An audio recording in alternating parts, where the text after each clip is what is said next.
Welcome back to Balancing Acts. I'm your host, Linda Hamilton, a CPA, and I'm talking with Thembi Malalazi, a South African trained accountant who is practicing as a CPA here in the U.S. If you love what you're watching, hope you can catch Balancing Acts 24/7 on your favorite podcast app. You can stream live on Roku or Apple, and it's a fully bilingual channel, both in English and in Spanish, and from business, news, lifestyle, and culture, and everything in between. So tune in to nowmedia.tv. You can watch it right on the platform, or as I said, search Now Media on Roku or Apple.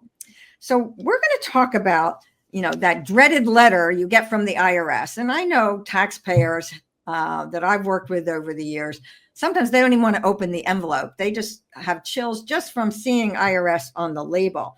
So There's a lot of panic there. But Thembi sees it as like solving a puzzle.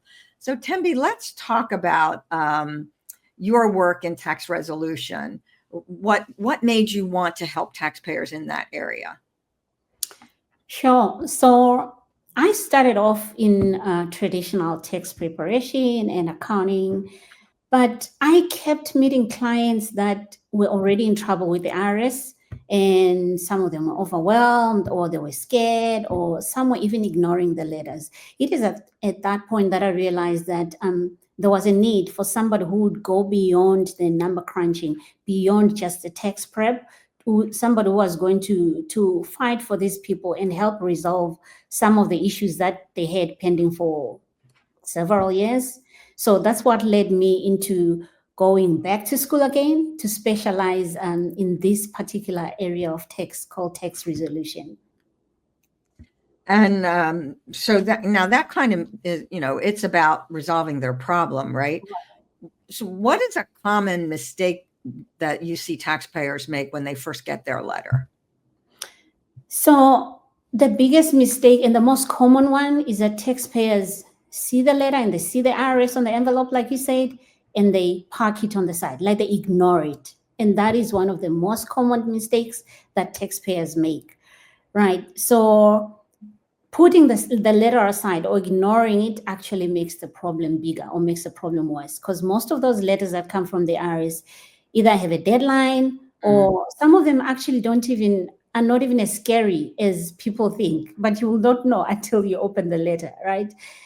Opening the letter and seeking help is actually the right way to address any letter that you receive from the IRS. It's actually the smarter option, instead of hiding your head in the sand and hoping that the IRS is going to disappear. Because they never disappear, right? I mean, there's once they send you that letter, if they want to get an answer for something, they will keep asking, right? Sending notices until they get it. That's interesting. So before we move on to related about some cases, can you share like 2 or 3 types of letters that people get that maybe from the simple or to a more challenging one? What kind of notices are there? Okay. So the first one, a very easy, straightforward, non-threatening letter, is a letter that the IRS will send to you seeking clarity of information. Maybe they've seen a discrepancy between what you put in your tax return and what other third parties have reported, maybe a payroll company or a bank or something else. So the IRS will write a letter and say, we have this amount, and on your tax return there was this amount. So then they are requesting you to confirm or clarify why your amount is different from what they have. So it's purely them requesting for information, right? And another letter that the IRS will send is if you have not filed your tax return, they will notify you, send you a letter. Your tax return from 2023 is outstanding. And by that, they are actually reminding you and prompting you to comply with the requirement of filing a tax return. So those 2 letters are letters that you can easily address. They are not life-threatening, if I may use those words. So it's just simple, straightforward letters that you can open and get somebody to help you address that issue if you're not sure how to respond to the letters. And the third one is a letter that you will get if the IRS is doing an examination or an audit on your account. So you have been selected by the IRS, they are auditing your file, they will notify you that they're auditing, and then they'll send you another letter to say, we require ABCD, all the documentation that they need for them to be able to conduct this audit. So yeah, those are 3 letters that I can think of right now. Thank you, Tembi. Yes, there's, I think it's great for taxpayers to understand there's a wide range of notices that you can receive. Many of them are just looking for information. The best thing to do is open it and reach out to your own tax advisor, or if you prepare your own return, to reach out to someone like Tembi and other accountants in your local neighborhood that can help you solve something before it becomes a bigger problem. Right, right. Now I want to move to maybe more challenging ones. You talked about an audit, or it could be a very large tax balance due. Can you share a success story where you turned a challenging case around? Sure. So one of my first tax resolution clients was a lady, a taxpayer rather, who reached out to me. They had received an IRS letter that the IRS was auditing them for 2021 and 2022 tax years.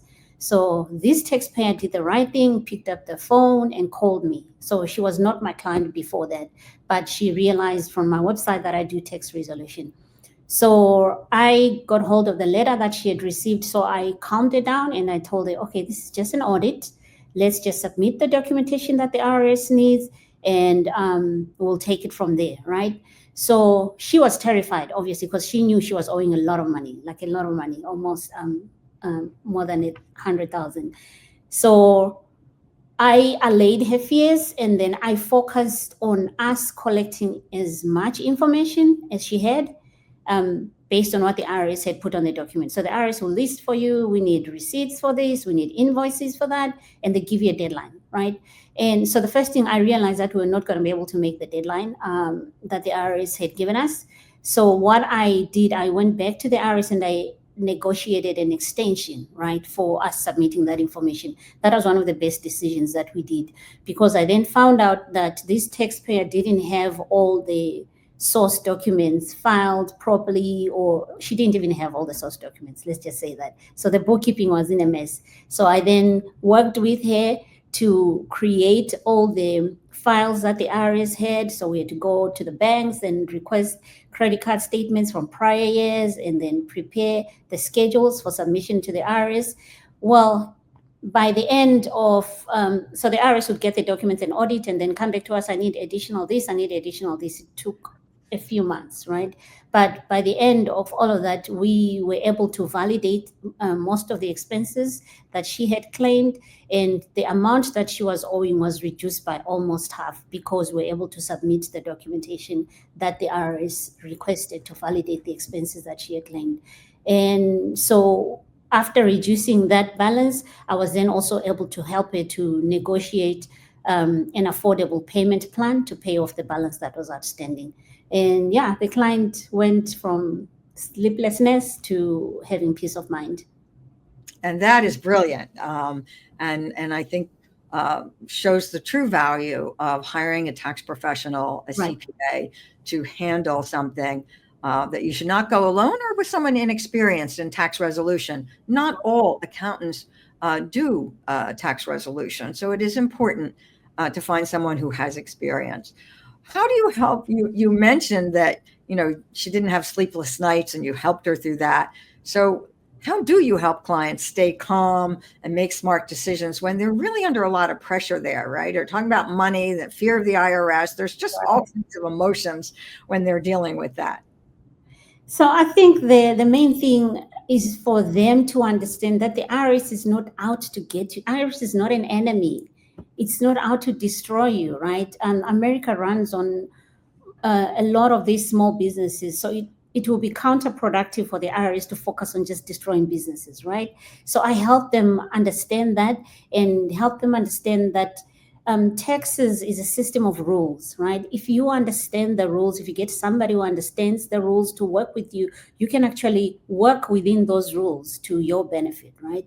So my role when I partner up with a small business is to take the weight off their shoulders, the weight of stressing about the RAs or stressing about rules that they don't know about.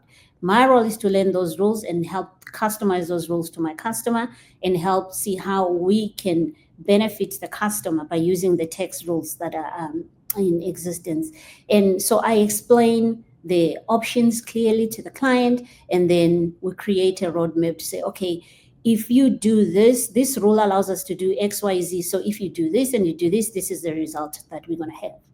So once clients see the roadmap and they see that I'm calm, I'm not even stressed as much as they're stressed about the RS, it helps them also drop their guard a little bit, and it helps them to move forward knowing that, you know what, Tembi is going to handle this and I can focus on just running my business.